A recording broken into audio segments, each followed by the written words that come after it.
Hey folks, Quill18 here, and big apologies for anyone who's coming here for Civ 5 videos in specific. This is going to be a Civilization 4 video, one of the games I still really enjoy, and in many ways I think is quite superior to Civ 5. In fact, on many communities online, a lot of times people want to get into the Civ games, and they ask which one to get. And both versions come highly recommended, and a lot of people say, you know, they both have advantages, this is like this is like this, get whichever one you prefer. But there's always that caveat that Civ 5 is maybe not quite yet finished, not quite yet there. Especially since, I mean, Civ 4 has had years of patches and balancing and everything, and 2 expansions and wonderful stuff. And time again, I kept seeing recommendations, because I would recommend, Civ 4 with Beyond the Sword is just wonderful. And other people would say, Civ 4 with Beyond the Sword and the Rise of Mankind mod. Let me try that again. Blah, blah, blah. Rise of Mankind mod. I was like, what? I've never heard of this. So I gave it a download, and I played around with it a little bit, and it's pretty freaking cool. Now, I don't know if that's the way you want to start the game, because it sure as hell adds a lot of complexity. But as a veteran, man, what a nice, modification, changes tons about the gameplay, and so that is what we're going to be playing. I will put a link to the mod in the description box below. If you have problems installing the mod, don't message me. I am not going to be doing tech support. I always get that whenever I play a modded game. I can't, I won't. But the forum, which I will link you to, has great, very active, lots of people who will probably be able to assist you, and there's a large FAQ as well in case you run into trouble. So, with all that being said, let's actually get started in making the game. Now, we're going to go single player. And I'm actually going to start it with the custom game. I think play now would work perfectly, but I'm going to go custom game just to set everything properly. Now, I am going to use, they have their own map scripts, because, again, a lot of the gameplay is quite different, so you need to generate its own maps. And someone had said that the smart map is actually one of their favorites, and in the couple of little trials I did, again, I didn't go very far, but the smart map did seem to generate some interesting terrain, and it's got tons of options to tweak, which I'm not really going to tweak, but I am actually going to try to do one large super epic game. So I'm actually going to go, should I go all the way to giant? There's even gigantic. Okay, I am going to go, huge is probably really big. How many civs are there in huge? 11 by default. Okay, giant and gigantic. Okay, we'll go giant. It's pretty big. 13 civs by default. Of course, you can add more if you want, but I'm going to leave it there. I'm also going to change the game speed to marathon.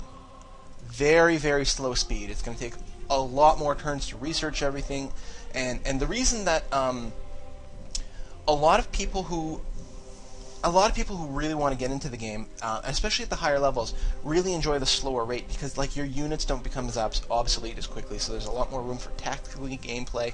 And all of this, I'm trying to generate a very epic kind of feel, so it's going to be a very slow pace. Now, as a caveat to that, because it's going to be such a big map and a long game, I may not show the entire LP. I may skip sections. Okay, we may fast forward from time to time. I just want to put it out there. It may not happen, but it may happen, and I'm very sorry if it does. But you know, we're just gonna try to make it so that it doesn't take me the next 7 years to actually LP this game. The difficulty, I will see. Prince is usually the one where the AI has no penalty nor bonus. And my last Let's Play for this was Monarch, and I think I've even gone up to Emperor before, but I have a hard time. Because this is a new type of game, and I don't know, the optimal tech paths or anything like that, I'm going to leave it at Prince, even though it's sort of a step down. And in terms of a Civ, I don't know which I want to play. They did add a ton more, and more importantly, well, I'll explain that in a second. Ignore this. I have it in mind that we might do some sort of religious-based play. I'm not sure how much it'll come up, but I'm thinking starting with spiritual might be fun. Chapset with spiritual and creative? That might be fun. Egypt is a fun ancient civilization. It's very appropriate. Let's see. we might do that. Let's play as Egypt. Hatshepsut. Spiritual, creative. Spiritual is nice, assuming it hasn't changed in this game, and that you can change your civics without generating anarchy, which is nice because there's a lot of new civics, and I'll probably be playing with them a lot. And creative makes it a lot easier to expand early on. I've got all the options as default. Ooh, no, I want to take off no revolutions, because I actually thought this was quite interesting, and I can see why they have it disabled by default, but we're going to play with that on. Yes. So, there are a few different options, and I'm not going to talk about any of them except, I'll talk about what revolutions are in-game, but this is quite interesting, the start as minor civ. Basically, as a minor civ, everyone starts off pretty much just at war with everyone else. You know, everyone's just tribal and crazy. But once you discover writing, you sort of become a proper civilization, and at that point you can start playing more peacefully with people. You can make peace accords. I think that's a really interesting choice, and I'm not going to turn it on, but it's interesting. Oh, tech diffusion. Yeah, great options. Really, really cool. Alright, so without further ado, let's launch the game. On our giant map. 6 minutes in! It took me 6 minutes to start the game.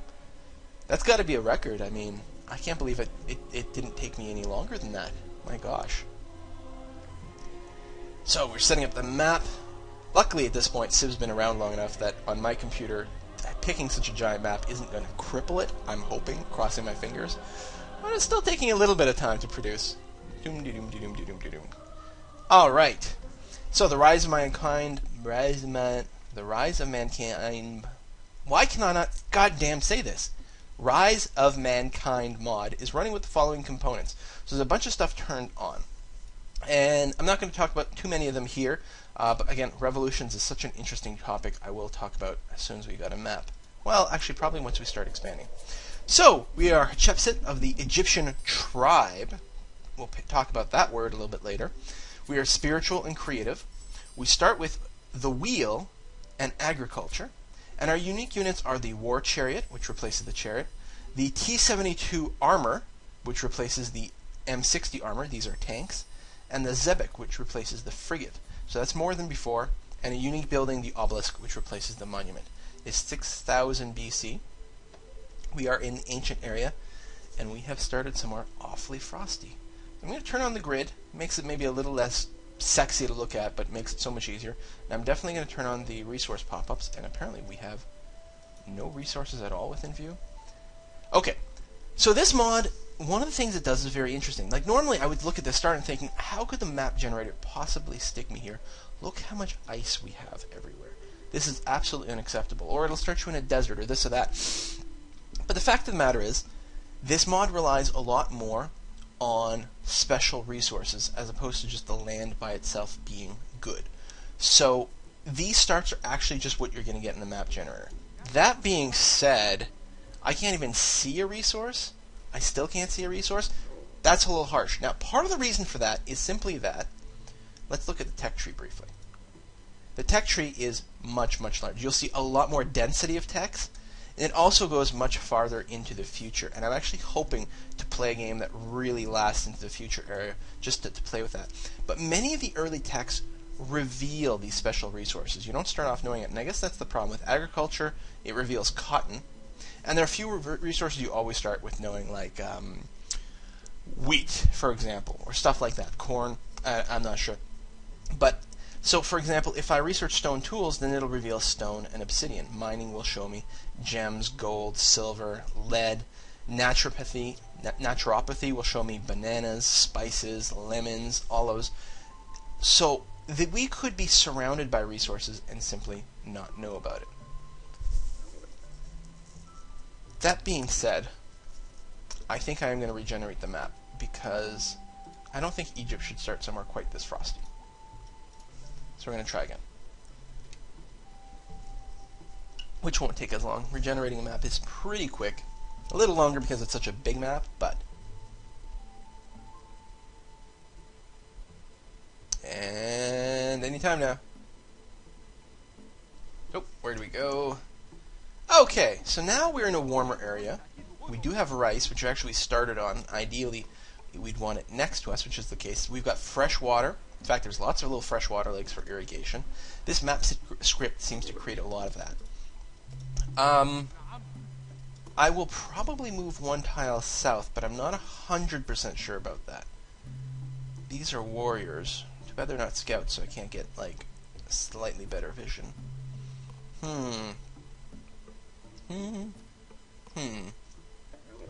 One south to expose the rice. Hopefully we're not going to land on something else, but it's not the end of the world if we do. Now, part of it, too, is it's going to give us more ocean tiles, which I'm not a big fan of. Ocean tiles are not usually that strong. On the other hand, perhaps there will be fish. Maybe I'll move my warrior on top of this hill, just to get a little bit of vision. Oh, it's not going to be ocean. Looks like there's going to be a lot of desert down here, though, which is not optimal. On the other hand, it is going to give us access to this hill, which is going to give us a lot of mining. Alright, I'm going to move to south one. The other option is I could move all the way to the desert and settle on there, because the desert is a dead square, and by settling on it, it actually converts it into something useful. I could settle on the hills, the Plains Hill, to get a production boost, but no, I think we'll just move down and then settle, and we could do it this turn. And I have to get rid of this pop-up here. This little note about the options. There we are. Okay, and let us settle our city. Thebes! And I'm going to queue up a worker. Oh, we've also got wheat. Excellent. I'm actually quite happy I made this move. And what I'm going to do, and maybe I should have saved it right away, I'm going to save the game. And I am going to stop this video here. This will be the part 0 of the introduction, and the next video we'll play our first turn all the way through. Well, we sort of did already, but you know what I mean. Okay, see you in a bit.